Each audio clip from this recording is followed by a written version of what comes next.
Hi friends, technical videos ಇನ್ Kannada YouTube channel ಸ್ವಾಗತ. ಇವತ್ತಿನ topic ಏನಪ್ಪ ಅಂದರೆ, ನೀವು ಕ್ಯಾಪ್ಕಟ್ನಲ್ಲಿ ನಿಮಗೆ ಎಫೆಕ್ಟ್ಸ್ ಅಥವಾ ಏನೂ ಬರ್ತಾ ಇಲ್ಲ, ನಿಮಗೆ ಯಾರು ಬರ್ತಾ ಇದೆ ಅಂದರೆ ನೋಡಿ ಈ ರೀತಿ ತೋರಿಸ್ತಾ ಇದೆಯಾ, ಕರೆಕ್ಟಾಗಿ ನೋಡ್ಕೊಳ್ಳಿ.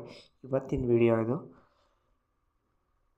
ನೋಡ್ಕೊಳ್ಳಿ. ಈ ರೀತಿ ನಿಮಗೆ ಏನಾದ್ರು ಪ್ರಾಬ್ಲಮ್ ಆಗ್ತಿದ್ರೆ ನಮ್ಮ ಹತ್ರ ನ್ಯೂ ವರ್ಷನ್ ಸಿಕ್ಕಿದೆ. ಬೇಕಾದರೆ ನಾನು ನಿಮಗೆ ಪ್ರೂಫಾಗಿ ಇವಾಗ ನ್ಯೂ ವರ್ಷನ್ ತೋರಿಸ್ತೀನಿ. ನೋಡ್ಕೊಳ್ಳಿ, ಎಲ್ಲ ಎಫೆಕ್ಟ್ಸ್ ಇರುವಂಥದ್ದು ಇದು. ನೋಡಿ, ಒಂದೊಂದು ಎಫೆಕ್ಟ್ನ ನಾನು ನಿಮಗೆ ಅಪ್ಲೈ ಮಾಡಿ ತೋರಿಸ್ತಾ ಇದ್ದೀನಿ. ನೋಡ್ಕೋಬೋದು, ಒಂದೊಂದೇ ಎಫೆಕ್ಟ್ಸ್ನ ಅಪ್ಲೈ ಮಾಡ್ತಾಯಿದ್ದೀನಿ. ಇದು ಕ್ಯಾಪ್ಕಟ್ ನ್ಯೂ ವರ್ಷನ್ನು ನೋಡ್ಕೊಳ್ಳಿ. ಪ್ರತಿಯೊಂದು ಕೂಡ ನಿಮಗೆ ಅಪ್ಲೈ ಮಾಡಿ ಕ್ಲಿಯರ್ ತೋರಿಸ್ತಾ ಇದ್ದೀನಿ. ನೋಡ್ಕೊಳ್ಳಿ, ಆಡಿಯೋಸ್ ಕೂಡ ಇದೆ. ಇದು ಫೇಸಿಂದು. ನೆಕ್ಸ್ಟ್ ನಾನು ನಿಮಗೆ ಆಡಿಯೋ ತೋರಿಸ್ತೀನಿ. ಫೇಸಿಂದು ನೋಡ್ಕೊಳ್ಳಿ, ಇದು ಯಾವುದೇ ರೀತಿ ಫೇಕ್ ಅಲ್ಲ, ರಿಯಲ್ ಆಗಿ ವರ್ಕ್ ಆಗಿದೆ. ನಾನು ಯೂಸ್ ಮಾಡಿ ನಿಮಗೆ ತೋರಿಸ್ತಾ ಇರೋದು. ಇಲ್ಲಿ ನೋಡ್ಕೋಬೋದು. ನೆಕ್ಸ್ಟ್ ಇಲ್ಲಿ ಈಗ ಆಡಿಯೋ ಎಫೆಕ್ಟ್ಸ್ನ ನಮಗೆ ತೋರಿಸ್ತೀನಿ ನೋಡಿ. ಸೌಂಡ್ ಎಫೆಕ್ಟ್ಸ್ನಲ್ಲಿ ನೋಡ್ಕೋಬೋದು. ಸೌಂಡ್ನಲ್ಲಿ ನೋಡ್ಕೊಳ್ಳಿ, ನಿಮಗೆ ಟ್ರೆಂಡಿಂಗ್ ಆಗಿರ್ಬೋದು, ನಿಮಗೆ ಯಾವ್ಯಾವ ರೀತಿ ಯೂಸ್ ಇದೆಯೋ ಎಡಿಟಿಂಗಿಗೆ ಕಂಪ್ಲೀಟ್ಲಿ ಫ್ರೀ ಇದೆ.